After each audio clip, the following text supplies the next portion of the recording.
नमस्कार, आप देख रहे हैं टीवी अंग प्रदेश। मैं हूं आपके साथ निशा। मां की ममता को तार तार कर ठिठुरते हुए ठंड में फेंके गए मासूम की इलाज के दौरान मौत हो गई। दरअसल एक निर्दयी मां अपने दिव्यांग बच्चे को आज नाथनगर के रामानंदी देवी हिंदू अनाथालय में छोड़कर चली गई। बच्चे की उम्र तकरीबन 2.5 साल बताई जा रही है, जो हाथ पैर से विकलांग बालक था। अनाथालय में लोगों ने उस बच्चे को देखा तो बच्चे की तबीयत खराब दिखाई दी, जिसके बाद अनाथालय के कर्मियों ने उसे इलाज के जवाहरलाल नेहरू चिकित्सा महाविद्यालय अस्पताल मायागंज में भर्ती कराया गया, जहां इलाज के दौरान बच्चे की मौत हो गई। वहीं मासूम की मौत के बाद लोग मां की ममता को कलंकित करने वाली कलयुगी मां को बद्दुआ देते दिखे। इन दिनों भागलपुर के सोशल मीडिया पर एक वीडियो काफी तेजी से वायरल हो रहा है। वायरल वीडियो मुजाहिदपुर थाना क्षेत्र के मारूफ चक का बताया जा रहा है, जिसमें एक मुर्गा अपने छोटे बच्चे को बचाने के लिए कुत्ते के पिल्ले से लगातार लड़ते दिख रहा है और मुर्गा अपने चोंच से लगातार कुत्ते के बच्चे पर प्रहार करता दिख रहा है और मुर्गा पिल्ले पर लगातार हावी दिख रहा है। हालांकि बाद में स्थानीय लोगों ने दोनों को अलग किया। आपको जो यह तस्वीर दिखा रहे हैं, यह तस्वीर भागलपुर के साकचक थाना से महज 500 मीटर की दूरी पर शीतला स्थान चौक के समीप का है, जहां पर एक शराबी देर शाम शराब के नशे में धुत होकर काफी देर तक मुख्य सड़क पर हंगामा करते नजर आया और कुतुबगंज में शराब बेचे जाने की बात करते हुए खुद को जीछो का रहने वाला बताते हुए अपना नाम बबलू बताया। यहाँ बड़ा सवाल यह खड़ा होता है कि किस तरह शराबी साकचक थाना क्षेत्र के भोलानाथ पुल से शीतला स्थान जाने वाले मुख्य सड़क पर घंटों नाटक करता रहा, सरकार और मुख्यमंत्री के शराबबंदी कानून की धज्जियां उड़ाता रहा और साकचक थाना पुलिस कान में तेल डालकर सोती रही। नाथनगर इलाके में लगातार चोरी की घटनाएं बढ़ गई है। वहीं चोर ने नाथनगर थाना क्षेत्र के गोसाईदासपुर गांव निवासी फूलो यादव के घर में देर रात चोरी का प्रयास किया। वहीं घर वालों ने उक्त चोर को चोरी करते रंगे हाथ धर दबोचा। वहीं स्थानीय ग्रामीणों ने उसकी जमकर पिटाई कर दी। पकड़ाए युवक की पहचान पुलिस जिला नवगछिया के तेतरी निवासी राम लखन पंडित के रूप में हुई है। वहीं मामले पर नाथनगर इंस्पेक्टर मोहम्मद सज्जाद हुसैन ने बताया कि उक्त युवक के विरुद्ध प्राथमिकी दर्ज कर ली गई है। वहीं आज उक्त युवक को गिरफ्तार कर न्यायिक हिरासत में भेज दिया गया है। नाथनगर थाना क्षेत्र के इस्लामपुर निवासी महिला को उसके देवर ने मारपीट कर गंभीर रूप से घायल कर दिया। घटना की जानकारी होने पर परिजनों द्वारा मामले में बीच बचाव करते हुए गंभीर रूप से घायल को नाथनगर थाना ले जाया गया। वहीं पुलिस ने उसे तत्काल इलाज के लिए रेफर अस्पताल भेज दिया। गंभीर रूप से घायल महिला की पहचान बीबी अजमत आरा के रूप में हुई है। वहीं घायल ने बताया कि उसके देवर से पारिवारिक विवाद में कहासुनी हो गई। वहीं देवर ने मुझे पीट कर घायल कर दिया। मामले पर नाथनगर इंस्पेक्टर मोहम्मद सज्जाद हुसैन ने कहा कि मामला आया है, लिखित आवेदन मिलने पर कार्रवाई की जाएगी। शनिवार को पीरपैंती थाना क्षेत्र के कटुआ पहाड़ी के समीप झाड़ी में एक 10 वर्षीय लड़की का शव मिलने से क्षेत्र में सनसनी फैल गई। मृत लड़की की पहचान ओलापुर गांव निवासी बुच्ची मंडल की पुत्री कविता कुमारी के रूप में हुई है। बच्ची के मामा नंदकिशोर मंडल ने पुलिस को बताया कि शुक्रवार के दिन के करीब 3 बजे बच्ची साग तोड़ने की बात कहकर बासा से गई थी और जब वह शाम को घर पहुंचे तो बहन ने बताया कि कविता अभी तक घर नहीं आई है। काफी खोजबीन की पर उसका कोई पता नहीं चला। वहीं शनिवार को उसकी लाश मिली। अपराधियों ने पत्थर से सर कूचकर बच्ची की हत्या कर दी। वही घटना की सूचना मिलने पर पीरपैंती थानाध्यक्ष संजय कुमार सत्यार्थी दलबल के साथ घटनास्थल पर पहुंचे। छानबीन करते हुए हत्या में प्रयुक्त पत्थर व साग बरामद किया है। वहीं देर शाम भागलपुर से एफएसएल की टीम भी घटनास्थल पर पहुंची। खून के सैंपल व पत्थर अपने साथ ले गई। वहीं शव को पोस्टमार्टम के लिए भागलपुर मायागंज भेज दिया गया है। घटना से आहत परिजनों का रो रो कर बुरा हाल है। सुल्तानगंज अगुवानी पुल को लेकर SDO Dhananjay Kumar, DSP doctor Gaurav Kumar, CO Shambhu Sharan Rai ने दल बल के साथ अगुवानी पुल निगम कार्यालय पहुंचे। इस दौरान रैयत किसानों की मुआवजा की मांग को लेकर रैयत किसान के अध्यक्ष मोहम्मद मिराज के रैयत किसान की टीम के साथ SDO Dhananjay Kumar, DSP doctor Gaurav Kumar, CO Shambhu Sharan Rai ने घंटों बंद कमरों में संयुक्त बैठक की। बैठक के बाद रैयत किसानों के द्वारा अगुवानी पुल कार्य में बाधा हो रहे कार्य का स्थल निरीक्षण किए। निरीक्षण के दौरान एसडीओ धनंजय कुमार ने मीडिया को बताया कि रैयत किसान मुआवजा की मांग को लेकर पुल निगम के कार्यों में बाधा होने पर रैयत किसानों से वार्तालाप किए गए हैं, जिसमें रैयत किसानों में आपसी बातचीत में सहमति जताते हुए बताया कि एलोकोट में 10 जनवरी से सुनवाई की कार्य शुरू हो जाएगी। साथ ही पुल निगम के कार्यों में बाधा नहीं देने की बातचीत पर सहमति हो गई है। वही डीएसपी डॉक्टर गौरव कुमार ने भी मीडिया को बताया कि 10 तारीख तक एलोकोट में सुनवाई शुरू हो जाएगी। इसके लिए सरकारी सहायता में मदद के लिए सहयोग देने की बातचीत पर सहमति हो गई है। वहीं रैयत किसान के अध्यक्ष मोहम्मद मिराज ने बताया कि 10 जनवरी से एलोकोट में सुनवाई का कार्य की शुरुआत की जाएगी। साथ ही सरकारी सहायता के लिए मदद देने की बातचीत पर SDO Dhananjay Kumar, DSP doctor Gaurav Kumar, CO Shambhu Sharan Rai के साथ रैयत किसानों के साथ बैठक कर सहमति हो गई है।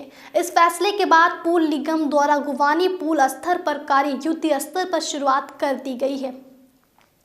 इस दौरान तमाम पुलिसकर्मी, प्रखंड कर्मचारी सहित कई अधिकारी एवं पुल निगम के अधिकारी मौजूद थे। भागलपुर तिलका मांझी जवारीपुर स्थित स्थानीय हॉल में इंजीनियर विजय कुमार सिंह लिखित आदर्श अंगिका व्याकरण का लोकार्पण कोशीय स्नातक क्षेत्र के विधान पार्षद डॉक्टर इनके यादव, पूर्व मेयर डॉक्टर वीना यादव, श्वेता सिंह, प्रख्यात चिकित्सक डॉक्टर अजय कुमार सिंह, मधुसूदन झा, आमोद कुमार मिश्र, इंजीनियर अजीत कुमार सिंह ने संयुक्त रूप से किया। कार्यक्रम का शुभारंभ दीप प्रज्वलित कर किया गया। इस पुस्तक का विषय है अंग राज्य का पुनर्निर्माण आरोप, अंगिका भाषा के साथ संवैधानिक मान्यता।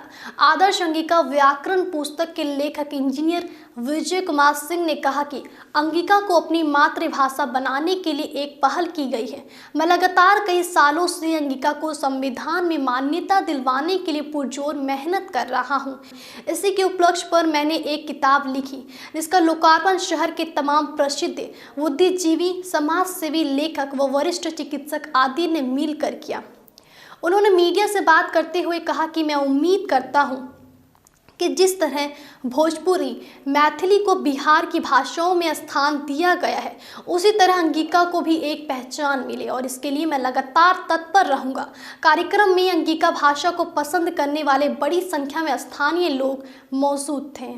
यहाँ का जो आवाज़ है ओकरा आगू नहीं पहुँचेलो है और हमरा निर आवाज़ भागलपुर तक में ही सिमटिक रह जाए।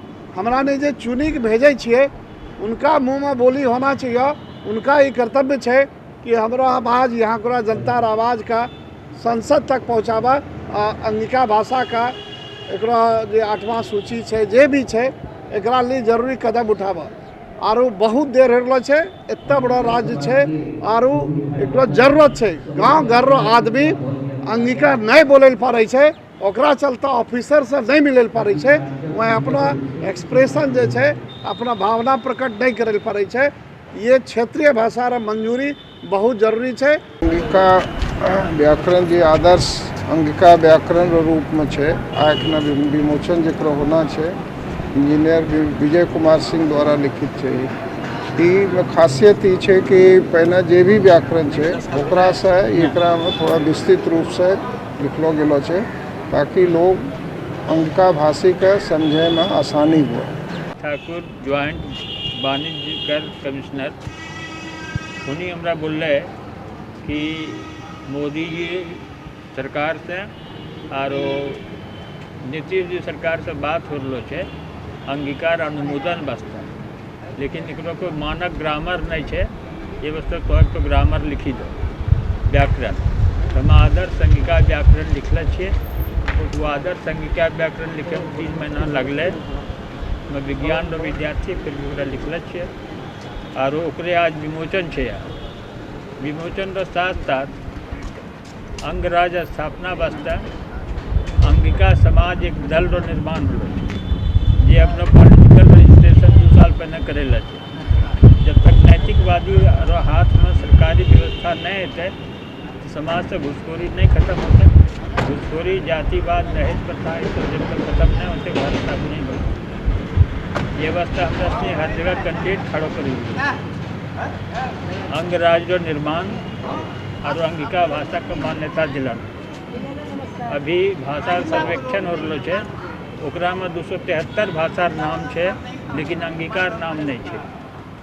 तो लोग लिखी यहाँ भेजी रहा है कि अंगीका का भी एकरा में शामिल करो।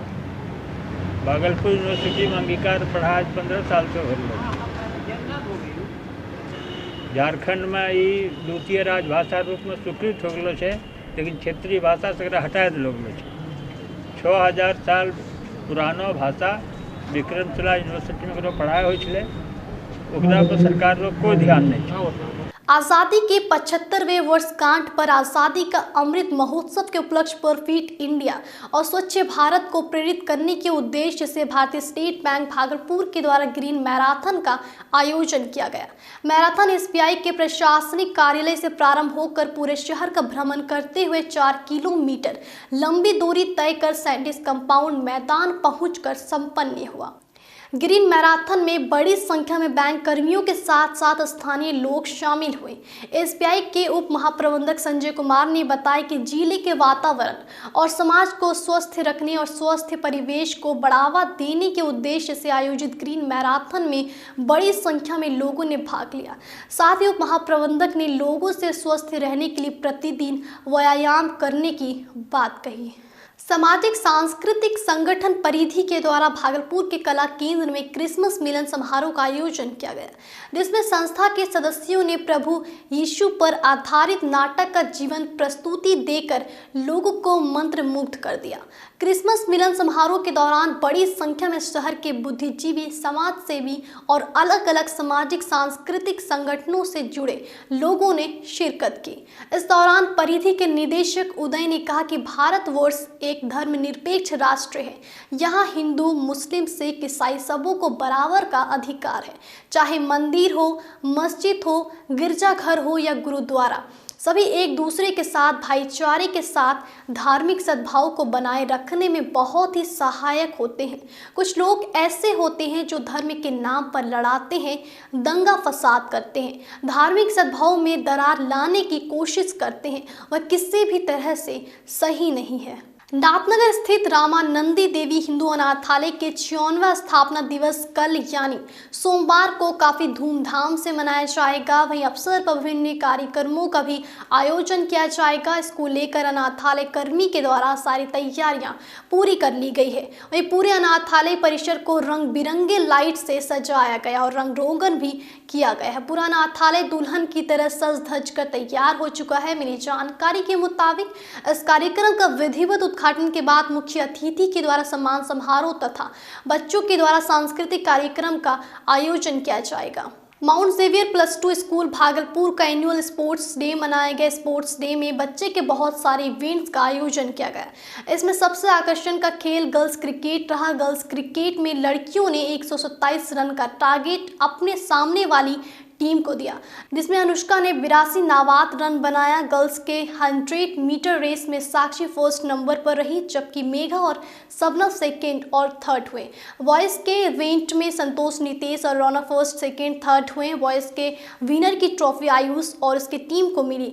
8 विकेट से क्रिकेट में अपने सामने वाली टीम को हरा दिया गया। कार्यक्रम में कुल मिलाकर 60 बच्चों ने पार्टिसिपेशन किया। कार्यक्रम के मुख्य अतिथि चेयरमैन मानवेंद्र शुक्ला, डायरेक्टर सुमित सलामपुरिया और चीफ पेट्रोन पंकज टंडन मौजूद थे।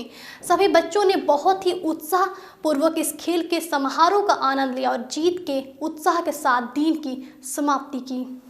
पीरपैंती प्रखंड के प्यालापुर साई नगर स्थित गंगा ग्लोबल पब्लिक स्कूल में विज्ञान प्रदर्शनी का आयोजन हुआ। स्कूली बच्चों ने smart city, water harvesting, traffic नियम सहित कई अन्य बेहतरीन मॉडल को बना प्रदर्शनी देखने आए अतिथियों का मन मोह लिया। कार्यक्रम का उद्घाटन विद्यालय के चेयरमैन रमेश दुबे, उप चेयरमैन अजीत दुबे, निर्देशक रोशन दुबे ने दीप प्रज्वलित कर किया। टॉप मॉडल प्रस्तुत करने वाले बच्चों को 26 जनवरी को पुरस्कृत किया जाएगा। और प्रैक्टिकल प्रैक्टिकल जानकारी तभी होगा जब बच्चे उसका मॉडल बनाएंगे, उसकी बारीकियों को समझेंगे। जैसे कि मैं एक उदाहरण दूँ, फॉर एग्जांपल बच्चे यहाँ से कहलगांव जाते हैं और वो ट्रेन से या बस से या बाइक से जब भी जाते हैं तो वो एनटीपीसी को देखते हैं, उसके टावर को देखते हैं, उसको बॉयलर्स को देखते हैं, पर वो इसकी सिर्फ उसको देख पाते हैं। और उसके बाद जब हम लोग उसको पढ़ाते हैं तो उसको समझ में आता है कि अच्छा ये बॉयलर है, ये उसका टावर है। पर जब बच्चे उसको साइंस एग्जीबिशन के रूप में उसको प्रैक्टिकल करते हैं तो उसकी बारीकियों को, उसको तरीक़ों को, वो कैसे फंक्शन करता है, उसको और अच्छे तरीके से समझ पाते हैं। तो मेरे हिसाब से एकेडमिक के साथ साथ प्रैक्टिकल जो होना है, थ्योरी प्लस प्रैक्टिकल, इसका होना बहुत जरूरी है। और ये पीरपैंती प्रखंड के रोशनपुर पंचायत अंतर्गत सबलपुर गांव में 2 दिवसीय दिव्य चेतना सत्संग का आयोजन किया गया है। आसपास के कई गांवों के लोग सत्संग सुनने पहुंच रहे हैं। रविवार को सुबह व सायंकाल का प्रवचन हुआ, वहीं सोमवार को प्रातः प्रवचन के बाद सत्संग की समाप्ति हो जाएगी। मुख्य प्रवचनकर्ता परमहंस स्वामी नंद जी महाराज के परम शिष्य निरंजन कुमार व प्रभुनाथ जी लोगों को ध्यान, योग, साधना का ज्ञान दे रहे हैं। वहीं इस आयोजन से क्षेत्र में भक्तिमय माहौल बना हुआ है।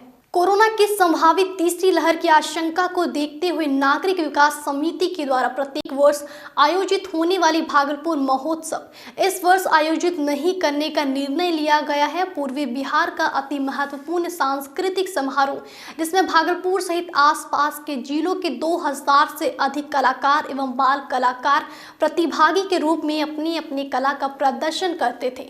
भागलपुर महोत्सव का आयोजन 5 दिवसीय होता था, जिसमें कई स्थानीय कलाकार के साथ राष्ट्रीय कलाकार शामिल होते थे। नागरिक विकास समिति के सलाहकार रमन कर्ण ने बताया कि कोरोना प्रोटोकॉल एवं सरकार की गाइडलाइंस के पालन सुनिश्चित करने के लिए भागलपुर महोत्सव आयोजन कर भारी भीड़ इकट्ठा करना सही नहीं होगा। सांस्कृतिक सचिव नरेश शाह ने कहा कि महोत्सव का आयोजन 2022 में भव्य रूप से आयोजित किया जाएगा।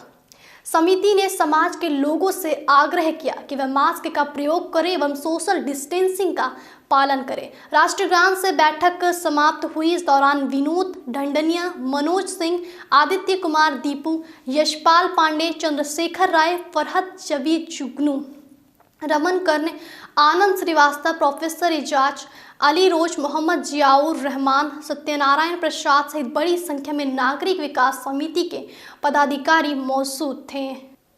अब वक्त तो चला है आपसे विदा लेने का, लेकिन उससे पहले आप सभी से आग्रह है, अगर आपने अब तक हमारे यूट्यूब चैनल को सब्सक्राइब नहीं किया है तो इसे सब्सक्राइब कर लें। साथ ही अगर आप हमारा फेसबुक पर न्यूज़ देख रहे हैं तो हमारे पेज को लाइक और फॉलो कर लें। तो फिर होगी आपसे मुलाकात, तब तक के लिए नमस्कार।